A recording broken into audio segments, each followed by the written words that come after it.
yang selalu ingat apa? Yang setiap tahun minta doa untuk bisa berbagi zakat apa? Berbagi zakat.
Assalamualaikum warahmatullahi wabarakatuh. Jamaah Raudhah Mubarak. Alhamdulillah tepat di tanggal 23 Ramadan, insyaallah mudah-mudahan kita semua sampai di akhir Ramadan ya, sehingga menikmati Idul Fitri nanti. Alhamdulillah insyaallah di pengasuh pimpinan pesantren Raudhah Mubarak ini insyaallah akan bagi-bagi zakatnya kepada jamaah yang biasa hadir di tempat kita punya acara, yaitu sholat tasbih malam Jumat, kemudian maulid, kemudian malam Rabu kita juga ada acara pembacaan burdah, sholawat burdah. Adapun malam Senin itu juga jamaah pengajian umum bapak-bapak. Nah itu dari pimpinan sekaligus pengasuh Pondok Pesantren Raudhah Mubarak bermaksud ingin membagikan rezekinya lewat zakat malnya ya. Nanti coba kita mudah-mudahan dapat waktu untuk sedikit berwawancara dengan pimpinan atau pengasuhnya langsung dari pesantren Raudhah Mubarak ini. Mudah-mudahan kita nanti bisa sedikit wawancara ya. Kita Assalamualaikum Habib. Masya Allah. Alhamdulillah kita udah nyampe ke tanggal 23 Ramadan ya Habib ya. Alhamdulillah. Ini rencana dari pesantren Raudhah Mubarak ini dari pimpinan dan pengasuhnya insya Allah akan membagikan zakatnya Habib ya. Mungkin bisa dipaparkan deh. Iya. Momen Ramadan ini kita manfaatkan untuk melakukan kegiatan dikemas dengan kebaikan-kebaikan. Salah satunya yaitu tentunya kita tahu bahwa di dalam Ramadan apapun kebaikan yang kita lakukan itu dilipat gandakan. Maka banyak sekali orang yang memanfaatkan Ramadan dengan ibadah fardiyah, sholat, zikir atau sejenisnya, baik itu ibadah ma'dhah maupun ibadah ghair ma'dhah. Namun dalam salah satu kegiatan di ponpes kami ini, yaitu kami alhamdulillah mensyukuri anugerah, mensyukuri nikmat dari Allah Subhanahu wa taala, dan juga melakukan kewajiban-kewajiban yang Allah perintahkan kepada kita semua. Salah satunya yaitu la sholata liman la zakatalah. Tidak dianggap orang sholat ketika dia menjadi muzakki, menjadi orang yang berhak untuk berzakat, dia tidak memberikan zakatnya, tidak membagikan hartanya untuk dipotong 2,5%. Diberikan kepada mustahik tentunya ya. Yang disebut dalam Al-Quran itu adalah asnafus samaniyah. 8 asnaf, 8 golongan yang memang harus kita berikan. Kecuali yatim ya. Kadang-kadang orang salah menyikapi bahwa yatim itu, kadang-kadang kita memberikan zakat kepada yatim. Kalau yatim itu tidak berhak menerima zakat.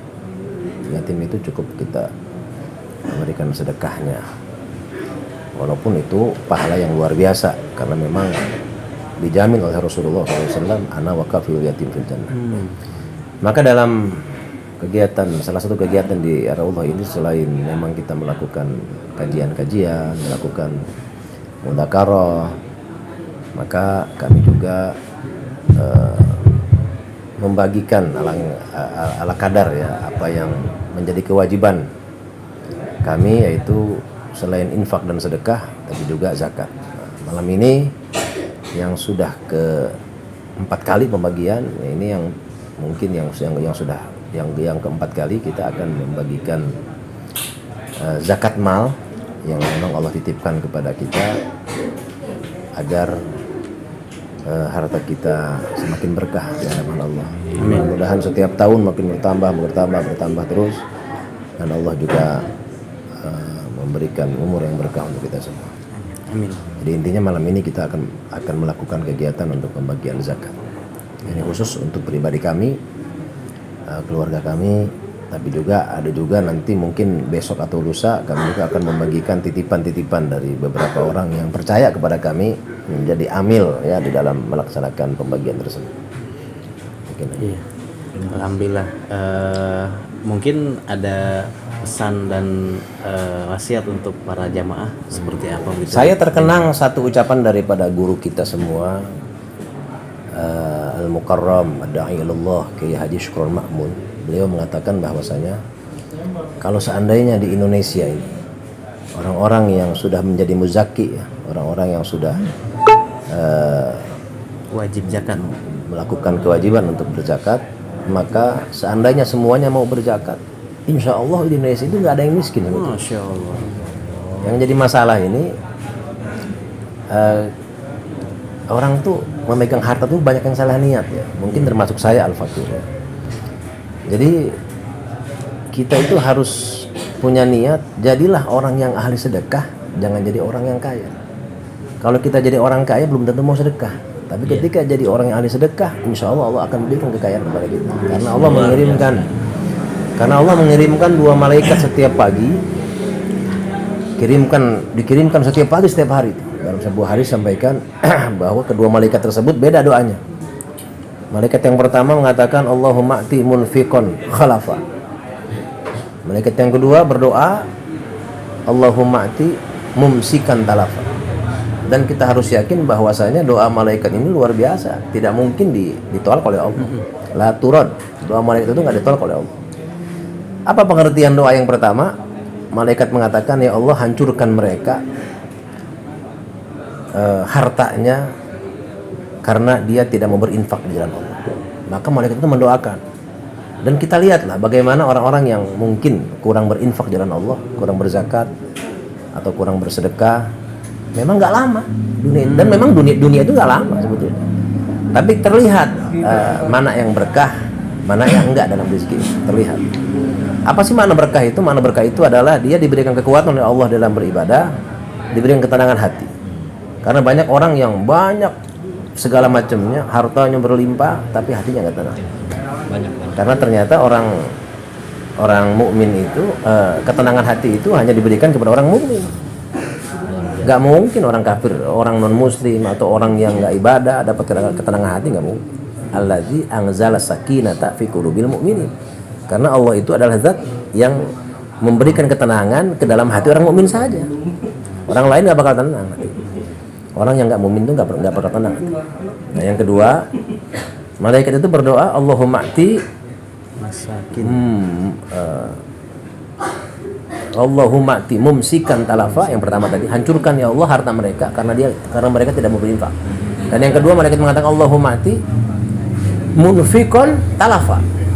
Ya Allah, gantilah harta mereka karena setiap hari, setiap tahun, setiap bulan harta mereka infakkan di jalan Allah Subhanahu wa taala. Maka doa malaikat itu pasti akan dikabulkan Allah, dan harta-harta yang diberikan, dijalankan,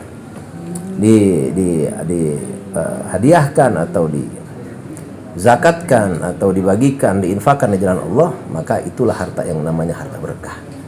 Maka pesan terakhir adalah harta yang halal, ada harta yang halal dan thayyibah. Kalau harta yang halal, dia mendapatkan dari yang halal, tapi digunakan untuk yang halal. Seperti contoh mau lebaran nih ya, mau Idul Fitri.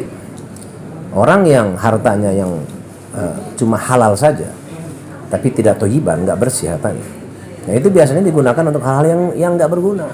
Mereka persiapkan diri untuk beli petasan, persiapkan diri untuk membuat satu acara-acara kemaksiatan setelah lebaran. Mereka merasa setelah Idul Fitri ini mereka lepas dari ikatan, dari beban. Jadi mereka itu, termasuk kita mungkin ya, kenal dengan Allah itu hanya Ramadan saja. Di luar Ramadan lepas lagi dengan Allah ini, nauzubillah. Makanya ulama berpesan kun rabbaniyan wa la takun ramadaniyan. Jadilah kalian menjadi orang yang selalu kenal dengan Allah di setiap kesempatan. Jangan cuma kenal dengan Allah di dalam bulan Ramadan saja. Keluar Ramadan kita lupa dengan Allah. Ya, kita bermaksiat, ya kita melakukan hal-hal yang dilarang Allah. Ya, maka itulah. Jadi pesan yang pertama tadi, pergunakanlah harta kita dengan sebaik-baiknya, karena apa yang kita miliki, kita harus meyakini semua adalah titipan Allah. Ketika kita yakin bahwa itu semua titipan Allah, maka ketika Allah mengambil titipan tersebut, kita nggak pernah merasa kehilangan. Orang titipan kok, ya. Luar biasa. Cuma titipan tersebut kalau mau langgeng, pergunakan dengan kebaikan-kebaikan. Ya, jadi perbedaan antara harta yang kurang bagus dan dengan harta yang baik. Jadi tinggal mudah mencernanya, mudah melihatnya gitu. Jadi ketika kita diberikan harta yang banyak, berlimpah, nah harta ini pengennya pakai maksiat terus. Nah biasanya sumbernya nggak benar. Tinggal cari aja sumbernya dari mana. Oh pasti nggak benar. Iya. Tapi ketika harta ini walaupun sedikit, ingin diinfakkan, disedekahkan, dijadikan untuk kebaikan, ditempelin, diwakafkan untuk masjid, diberikan semen untuk majlis atau apapun, maka insya Allah harta tersebut memang sumbernya dari yang halal. Baik, terima kasih Habib. Singkat, Oke. pesan amanah, wasiat yang cukup singkat, namun insya Allah bermanfaat, berkah buat kita semua. Dan mudah-mudahan apa yang telah dicontohkan oleh beliau, zakatnya akan menjadi contoh, akan menjadi teladan buat kita semua. Amin. Begitu jamaah, Rodoh Mubarak, insya Allah mudah-mudahan kita semua senantiasa dalam lindungan Allah. Amin. Qabul ya Allah. Amin. Lanjut Habib, kita sholat tasbih. Siap.